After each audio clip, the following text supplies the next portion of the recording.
La roseraie du jardin botanique est leur endroit favori. Ces deux scientifiques y prélèvent régulièrement des échantillons. L'un est généticien moléculaire, spécialiste de la rose depuis près de 20 ans. L'autre a dirigé les recherches sur le génome. En fait, elle est mal stérile, quoi. Ah oui? Ben, probablement. Puisque les étamines ont été transformés en pétales, tu vois. Importée de Chine au XVIIIe siècle, la Old Blush a été retenue comme modèle expérimental. Sa floraison continue facilite le travail des chercheurs et c'est un ancêtre des rosiers cultivés aujourd'hui.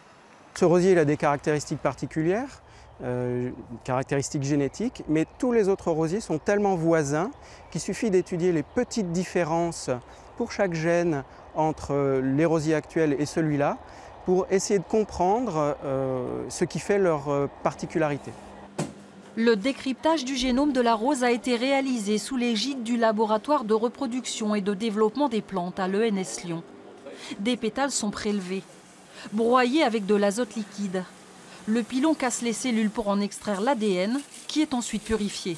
Une version simplifiée de la Old Blush a facilité le séquençage. Les 7 chromosomes de la rose ont été reconstitués intégralement avec une qualité sans précédent.